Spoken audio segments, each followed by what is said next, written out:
కొందరికి ఎదిరింటి పుల్లకూరే ఇష్టము. ఇంట్లో ఎంత రుచిగున్నా వాళ్ళకి నచ్చదు. మన దేశంలో పిల్లలకి ఎంత టాలెంట్ ఉన్నా వాళ్ళకి నచ్చదు. కొన్ని దేశాల గురించి పొగడ్తల వర్షాలు ఎంత కురిపిస్తారేకి మనం వినలేము. వింటే మన చెవులు కన్నాలు పడిపోయినట్టుగా అలా యూట్యూబ్లో పెడుతూనే ఉంటారు. మన దేశం పిల్లల గురించి చెప్తే వ్యూస్ రావు, సబ్స్క్రైబర్ రావు. వాళ్ళకేమో చిన్న చూపు చూసినట్టుగా మన దేశం పిల్లలు ఖాళీగా ఉంటారు, ఇలా అని చూపిస్తూనే ఉంటారు. మన దేశం పిల్లలకి అస్సలు ఖాళీగా అంతే ఉండదు. మార్నింగ్ నుంచి ఈవినింగ్ వరకు వాళ్ళకి ఏదో ఒక పని.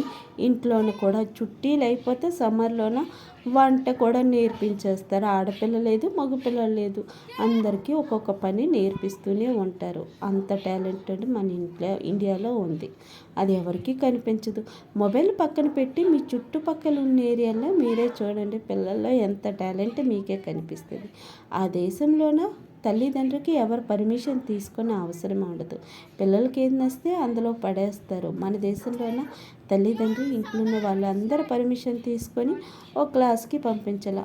అందులో ఒక తెలివైన ఆవిడ సలహా ఇస్తుంది, ఎందుకమ్మా కరాటే క్లాస్కి, అవసరమా, ఇంట్లోనే ఉంచు, కాలు చేతులు ఎరగొట్టుకుంటారు. వాళ్ళకి కూడా సంజాయించి అర్థం చెప్పి అవసరము అని చెప్పి అప్పుడు బయటికి పిల్లలు వస్తారు. కొంతమంది సగంలోనే ఆపేస్తారు. తప్పదు కదా, ఇంట్లో ప్రాబ్లమ్స్ ఎన్ని ఉంటాయి మనకేం తెలుసు. అన్ని ప్రాబ్లమ్స్లోనూ కూడా కొందరు మీదకు వస్తారు.